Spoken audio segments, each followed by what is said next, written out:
Čaute ľudia, pri tomto videu dneska si urobíme o výbeh pre mravce z plastovej nádobky, samozrejme s mravcami, a môžeme si to ísť ukázať. Budeme na to potrebovať nádobku, v ktorej chcete mať ten výbeh. Vyberte si ako chcete. Fixku, skúmavku s mravcami a ešte jednu skúmavku, aby bola podobne veľká ako otvor tej, kde sú mravce. Na čo budeme potrebovať túto druhú skúmavku? No, budeme to potrebovať na to, aby sme si vyznačili, že aký veľký otvor má byť, a predtým si ešte zaznačte, kde by ste tak chceli mať ten otvor pre tú skúmavku. Asi to na tej kamere nebude moc vidno, ale urobil som si značku, v jakej veľkosti to chcem mať, aby ste to videli tú modrú čiarku. Lebo budem tam dávať aj substrát, ale ak nechcete dávať substrát, aby ste to mali ľahšie na chov, tak iba sem úplne dole to urobíte. Takže zaznačíme si ešte skúmavku, aká je veľká. Tak, zoberieme skúmavku, dáme si ju takto a zaznačiť čo najviac ako tých bodov, že jak veľké to má byť. Tak, približne taká by mala byť. Nie som úplne profi, ale nejak takto by to malo byť zaznačené. Takto to teda ja robím.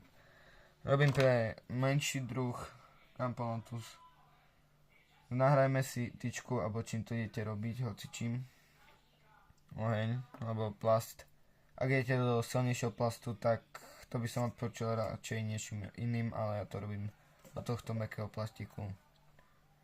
Nahriatou tyčinkou železnou. Tak, zoberieš. Aha, krásne to ide.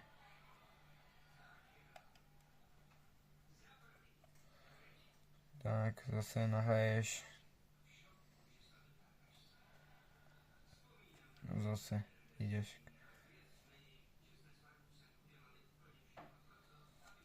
Zase nahraješ. A zase ideš. Krásne.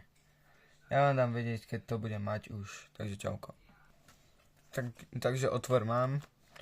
Zobral som si trošku inú nádobku, lebo hentá taká čudná bola, takže som si zobral inú. Takú lepšiu trošku. No, urobil som si otvor. Krásne tam tá skúšobná skúmavka vojde. Pozrite sa. Trošku ťažšie tam ide, ale to zaručí, že proste tí mravce neujdu, alebo nemajú ten priestor, kde. Takže vyberieme skúmavku. Teraz tam dáme substrát, čo chceme, ozdoby nejaké krásne a môžu tam ísť mravce. Ukážem vám, ako som to ja urobil, ako som to ozdobil krásne a zatiaľ. Takže výbeh som si urobil, takto vypadá krásne. Tak aby takto zaostrí kamera, neostrila sa to. Tak, krásne zaostrilo. Je to dačo aj také ozdobné. Je to najľahší výbeh. Najľahšie sa čistí, tak treba povedať.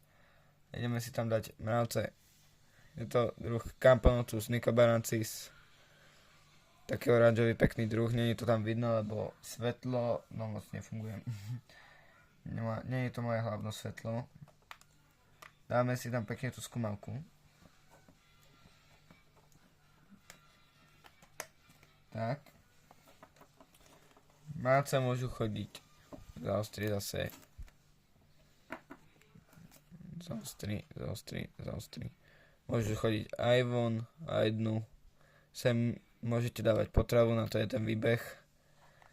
A takto to zaverte. Ešte s poklopom zaverte. Ja sem dorobím ešte diery, aby tam nebola taká veľká vlhkosť, a dám na šortu vedieť, aké to je.